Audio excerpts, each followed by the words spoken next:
Oke, bismillahirrahmanirrahim. Assalamualaikum warahmatullahi wabarakatuh. Alhamdulillahirabbil alamin wa binasta'in wa ala umuri dunya waddin. Assalatu wassalamu ala asrofil anbiya'i wa mursalin wa ala alihi washabbihi ajmain, amma ba'du. Puji dan syukur mari kita panjatkan atas kehadirat Allah Subhanahu wa taala yang telah memberikan kita kenikmatan, kesehatan serta keafiatan sehingga kita semua di sini bisa berkumpul dengan keadaan yang sehat walafiat. Ibu, Bapak juri, para dewan juri serta Bapak Ibu guru yang saya hormati, juga teman-teman kelas 7 8 yang saya banggakan. Perkenalkan, nama saya Muhammad Robi Muflih dari kelas 9E, akan mewakilkan lomba dakwah kali ini tentang tema Isra Mi'raj. Teman-teman sekalian, jika diperhatikan, setiap bulan dalam Islam ini selalu memiliki peristiwanya masing-masing. Kita ambil contoh di bulan Muharram, kita diingatkan dengan peristiwa hijrahnya Nabi Muhammad ini dari Mekah ke Madinah. Di bulan Zulhijjah kita diperingati, diingatkan kembali dengan peristiwa apa? Ada yang tahu nggak? Di bulan Zulhijjah kita memperingati peristiwa apa tuh? Ada yang tahu? Oke. Apa?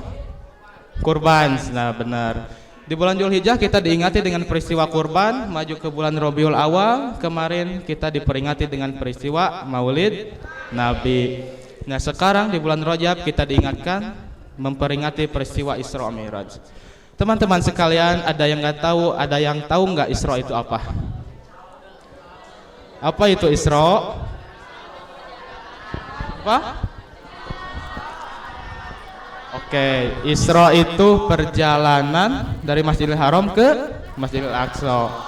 Isra adalah perjalanan, sedangkan Mi'raj adalah dinaikkan. Jadi secara singkat, Isra Mi'raj ini adalah perjalanan Nabi Muhammad SAW dari Masjidil Haram ke Masjidil Aqsa, dari Masjidil Aqsa ke Sidratul Muntaha.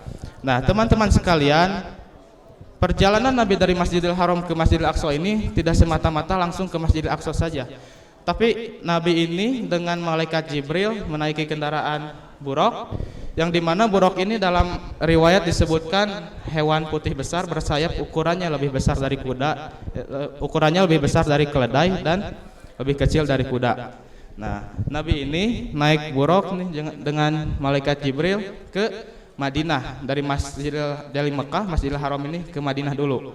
Di situ Nabi diperintahkan oleh Jibril sholat 2 rakaat. Nabi tidak banyak tanya karena Nabi tahu bahwa perintah Jibril ini turun dari perintah Allah. Ya, di situ Nabi sholat 2 rakaat. Selesai sholat 2 rakaat, Nabi pergi lagi naik buraq dengan Jibril ke tempat kedua, yaitu Bukit Tursina. Nah, Bukit Tursina ini menjadi saksi di mana percakapan antara Nabi Musa dengan Allah. Kalau bahasa sekarangnya menjadi audiens lah ya. Menjadi audiensnya percakapan antara Nabi Musa dengan Allah Subhanahu wa taala. Di situ Jibril menyuruh Nabi lagi untuk sholat 2 rakaat. Setelah selesai dari Bukit Tursina, pindah lagi Nabi perjalanan lagi ke Bethlehem. Bethlehem ini sebuah kota yang berada di, kalau tidak salah, Palestina. Bethlehem yang nanti lahirnya Bethlehem ini nanti lahirnya Nabi Isa alaihissalam. Ya. Beres dari Bethlehem ini, Nabi baru melanjutkan perjalanan ke Masjidil Aqsa. Dari Masjidil Aqsa ini sama seperti sebelumnya, Nabi diperintahkan oleh Jibril untuk sholat 2 rakaat. Nah, dari Masjidil Aqsa ini kemudian dimi'rajkan, dinaikkan ke langit ke-7. Oke. Di langit pertama Nabi Muhammad berjumpa dengan Nabi siapa? Nabi Adam. Nenek moyang umat manusia ya, Nabi Adam. Nabi Muhammad ini dengan malaikat Jibril naik buraq ke langit pertama, berjumpa dengan Nabi Adam. Di sini Nabi Adam menyambut kedatangan Nabi Muhammad, juga memberikan doa kebaikan untuk Nabi Muhammad. Ya, di langit pertama berjumpa Nabi Adam, Nabi Muhammad ini naik lagi ke langit kedua, berjumpa dengan Nabi Yahya. Oke, setelah Nabi Adam berjumpa dengan Nabi Yahya dan Nabi Isa yang tadi katanya akan lahir di kota Bethlehem. Nah, sama seperti sebelumnya, Nabi Isa dan Yahya ini berdoa kebaikan untuk Nabi Muhammad SAW. Naik lagi ke langit ketiga, berjumpa Nabi Yusuf. Ya, Nabi Yusuf adalah manusia paling tertampan. Kalau di sini siapa yang paling tampan? Oh, banyak ya. Banyak juga yang paling tampan nih. nggak ada apa-apanya meureun. Ya, lanjut dari langit ketiga berjumpa Nabi Yusuf, naik ke langit keempat Nabi Muhammad ini. Di langit keempat bertemu dengan Nabi Idris. Nah, sama seperti sebelumnya, Nabi Idris memberi sambutan, memberi salam, juga memberi doa kebaikan untuk Nabi Muhammad. Naik lagi ke langit kelima berjumpa dengan Nabi Harun. Berjumpa dengan Nabi Harun sama seperti sebelumnya hingga langit ke-6 Nabi Musa, berjumpa dengan Nabi Musa. Langit ke-7 berjumpa dengan bapaknya para nabi yaitu Nabi Ibrahim. Nah, teman-teman sekalian, dalam perjalanan Isra Mi'raj ini Nabi Muhammad melihat beberapa kejadian, melihat beberapa peristiwa yang dimana peristiwa ini merupakan sebagian umatnya nanti yang di dunia ada yang dimasukkan ke surga dan neraka. Nabi melihat dari umatnya beberapa golongan ahli surga dan ahli neraka.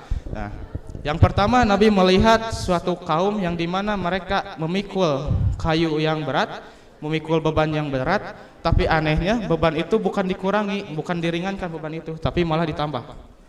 Nabi melihat suatu kaum yang membawa kayu berat, tapi bukan dikurangi bebannya, malah ditambah. Lantas Nabi bertanya kepada Jibril, wahai Jibril, apa maksud dari siksaan ini? Jibril pun menjawab, wahai Rasulullah, ini adalah umatmu yang ketika di dunia dia rakus akan jabatan. Dia diberikan amanah, tapi dia belum mengerjakan amanah itu, tapi dia sudah membawa lagi amanah lain. Ya.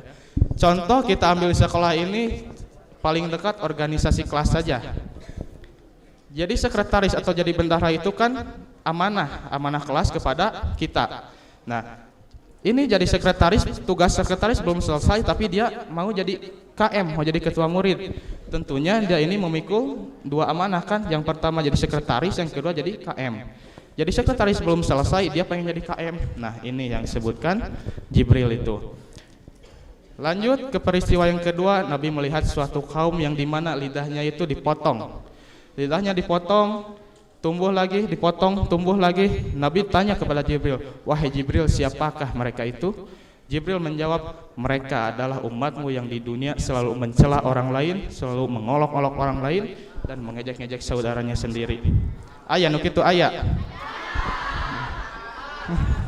Ya. Lanjut. Nah, Jibril pun menjawab, wahai Rasulullah, ini adalah umatmu yang di dunia selalu mengolok-olok orang lain. Nah, makanya pentingnya kita jaga lisan itu seperti itu ya. Al-Islamu man salama al-muslimuna min lisani wa yadihi. Islam itu saling menjaga dengan lisan dan perbuatan. Jika omongan kita, lisan kita masih menyakiti hati orang lain, masih disebut Islam? Masih enggak?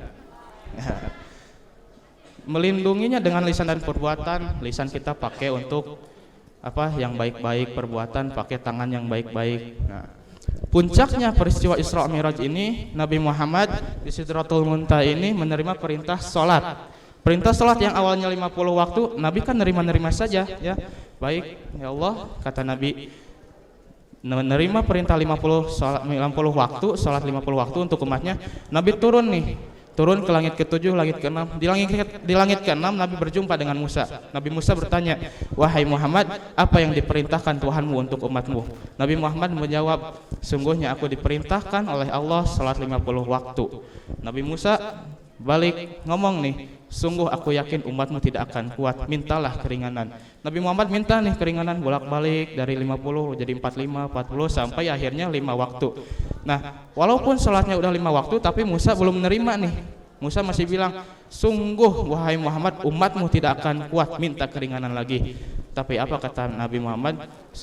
Aku telah malu oleh Tuhanku, aku ikhlas dan ridho menerima perintah ini. Turunlah Nabi Muhammad ini. Nah, disitulah akhir dari peristiwa Isra Mi'raj. Betapa istimewanya Nabi kita ini begitu ya. Allah langsung memanggil nabinya untuk apa? Menurunkan perintah sholat. Makanya wajibnya sholat itu seperti itu. Nah, teman-temanku sekalian, mungkin diantara kita sholat masih ada yang belum benar ya. Makanya wajibnya sholat itu begitu, pentingnya sholat. Nah, semoga apa yang saya sampaikan barusan bisa menjadi manfaat serta ilmu untuk kita semua yang nantinya bisa menjadi amal jariah. Terima kasih. Wassalamualaikum warahmatullahi wabarakatuh.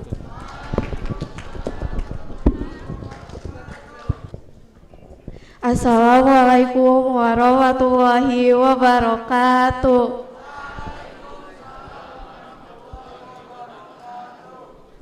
Assalamualaikum warahmatullahi wabarakatuh.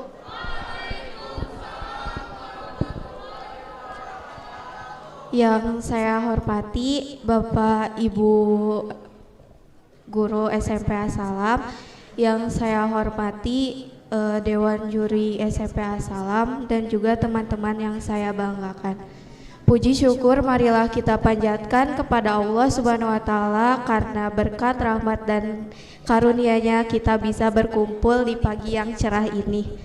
Tak lupa juga salawat serta salam mari kita curah limpahkan kepada Habibana wa Nabiyana Muhammad sallallahu alaihi wasallam, kepada para sahabatnya, tabiinnya, hingga kita di akhir zaman nanti. Berdirinya saya di sini, saya ingin membawakan dakwah singkat yang berjudul Nabi Harun.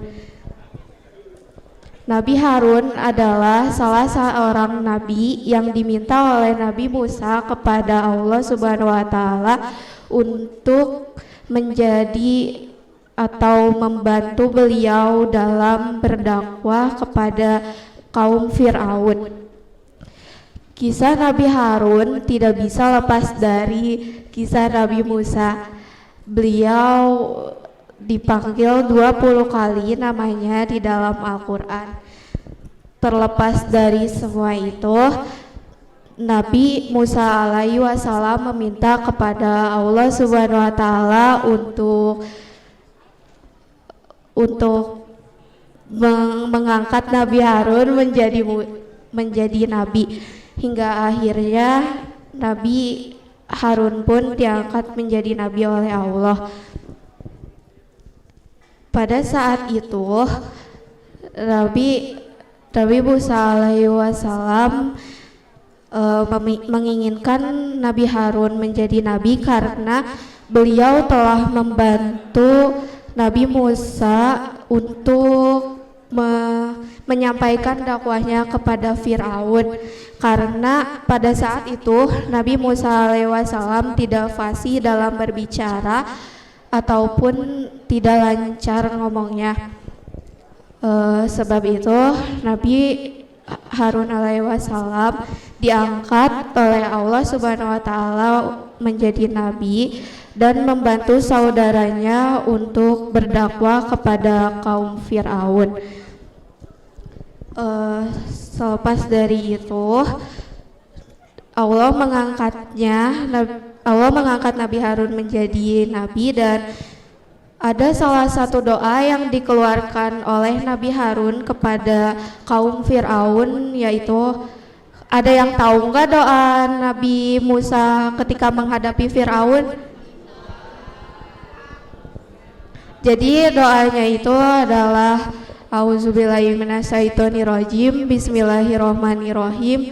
Rabbi srohli sodri wa yassirli amri wahlul uqdatam min lisani yafqahu qawli. Nah, doa tersebut digunakan oleh Nabi Musa ketika menghadapi Fir'aun, yang artinya, ya Allah, lapangkanlah untukku dadaku dan mudahkanlah untukku segala urusanku, serta lepaskanlah kekakuanku dalam bicara, supaya beliau mengerti semua perkataanku. Nah, semenjak saat itu Nabi Musa alaihi wasallam menjadi lancar bicaranya ketika menghadapi Fir'aun, dan sejak saat itulah ada banyak kaum yang mengikuti Nabi Musa, dan ada juga yang masih tetap menjadi kaum Fir'aun. Mungkin sekian ceramah singkat kali ini. Mohon maaf apabila ada salah kata dan kekurangan. Wallahul muwaffiq ila aqwamit thoriq. Wassalamualaikum warahmatullahi wabarakatuh.